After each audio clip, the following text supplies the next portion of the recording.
విశాఖ సముద్రంలో మరో బోటు ప్రమాదం జరిగింది. ఇద్దరు మత్స్యకారులు తీవ్ర గాయాలతో బయటపడ్డారు. బాధితులు ఆసుపత్రిలో చికిత్స పొందుతున్నారు. ఫిషింగ్ హార్బర్ సమీపంలోనే ఘటన జరిగింది. ఈ ఉదయం 7 మత్స్యకారులు వేటకు వెళ్లారు. వేట తర్వాత ప్రమాదం జరిగినట్టుగా తెలుస్తోంది.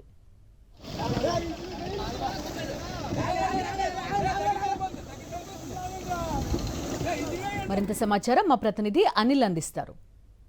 వరుస బోటు ప్రమాదాలు గంగపుత్రులను ఆందోళనకు గురి చేస్తున్నాయి. ఈరోజు ఉదయం హార్బర్ మౌత్ ఏదైతే ఉంటుందో ఆ ప్రాంతంలో ఓ బోటు ప్రమాదానికి గురైంది. మత్స్యకారులు 5 సురక్షితంగా బయటపడ్డారు. ఇద్దరికి గాయాలైనట్టుగా తెలుస్తుంది. మనతో పాటు కొంతమంది గాయాలైనటువంటి గంగపుత్రులు ఉన్నారు. వారితో మాట్లాడదాం.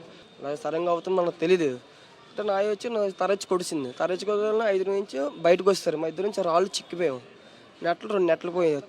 తప్పేంచి విజిల్ అయిపోయింది. మేము రాళ్ళు ఉండిపోయాం. అసలు మీరు రాను అనుకున్నాం. మా బాడీ దొరకము అనుకో, మీ బాడీలో అయితే ముక్కలు అయిపోతాం అనుకున్నాం. దేవుడు చేసి మేము ఎలా మా ఇద్దరం బయటకు వచ్చాం. అది సార్.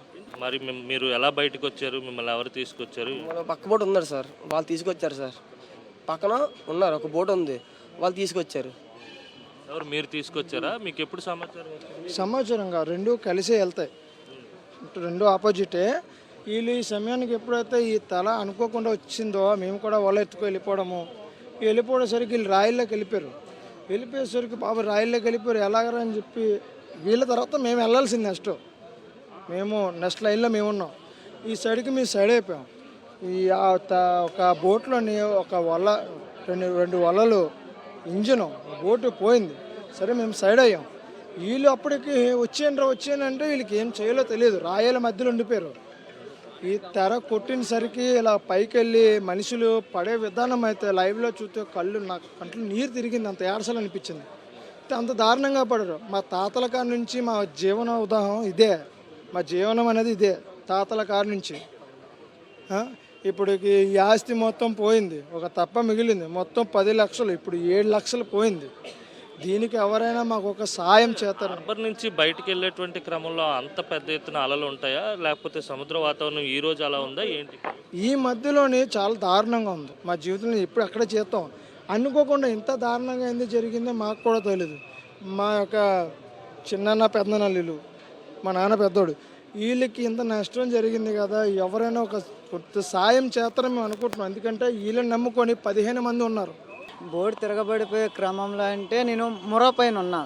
దూకుతానంటప్పటికి పెద్ద ఎత్తున నాయ పెద్దది వచ్చింది. అలా దూకుతానంటప్పటికి రాయల మీదకి ఇసిరేసింది. నాకు ఇలా బోల్తా కొట్టేశాను మొత్తానుగా. చాలా పెద్ద మొత్తానికి నష్టం జరిగింది మాకైతే. నేనైతే సుమారు ఒక 10 సంవత్సరాల నుంచి వెళ్తున్నా. అంటే అప్పటికి ఇప్పటికి ఉన్నటువంటి వాతావరణానికి డిఫరెన్స్ ఏంటి? ఎందుకు అంత పెద్ద ఎత్తున అలలు వచ్చాయా ఏంటి? సడన్గా వచ్చిన దానికి ఎవరు ఊహించలేరు కదా. అలలు లేవని వేసాము, సడన్గా అలలు వచ్చి రాయల మీద కొట్టుకుపోవడం బట్టి అది ఊహించలేనిది. అది ఏది మేము చెప్పలేము. అలా అయితే చాలా దారుణమైన సిచ్యువేషన్. బతీతమనే ఆశ లేదు. అలాంటి రాయల మీదకి వెళ్ళిపోయినప్పుడు పడిపోయాము. వలాటి నా మీద పడిపోయింది, మొత్తం మునిగిపోయాము ఇద్దరం. అసలు ఎలా వచ్చామో తెలీదు. పక్క బోటలు మా దగ్గరకు వచ్చి తాళి ఇసిరితే మేము వెళ్ళాం, బోట్ ఎక్కాం. 4 దూకిసి వెళ్ళిపోయారు ముందే. మేము దూకుతామంటోడికి పెద్ద మొత్తాన నాయలు రావడం, రాయల మీదకి వెళ్ళిపోయాం. మేము ఇద్దరం ఎగిరిపోయాం. పెన్నడూ లేని విధంగా అలలు ఎగసి పడ్డాయి. ఆ అలల దాటికి బోటు ప్రమాదం జరిగిందని చెప్పి ఇక్కడ ఉన్నటువంటి మత్స్యకారులు చెప్తున్నారు. 2 గాయాల పాలయ్యారు. తాతారావుతో పాటు మరో యువకుడికి గాయాలయ్యాయి. వారికి చికిత్స కింగ్ జార్జ్ ఆసుపత్రిలో కొనసాగుతుంది. వారిని రక్షించినటువంటి మత్స్యకారులు కూడా ఇక్కడే ఉన్నారు. అక్కడే ఉన్నటువంటి మరో బోట్లో ఉన్నటువంటి మత్స్యకారులు హుటాహుటిన వారిని రక్షించి ఆసుపత్రికి తరలించడం జరిగింది. బోటు పూర్తిగా దెబ్బతింది. సమయానికి ఎవరూ రాకపోయి ఉంటే కనుక ప్రాణాలు కోల్పోయేవారమని ఆ మత్స్యకారులు చెప్తున్నారు. విడుదల అప్పలరాజుతో కలిసి అనిల్, సాక్షి టీవీ, కేజీహెచ్ నుంచి. మరిన్ని అప్డేట్స్ కోసం ఛానల్ను సబ్స్క్రైబ్ చేయండి. నోటిఫికేషన్స్ కోసం బెల్ ఐకాన్ పై క్లిక్ చేయండి.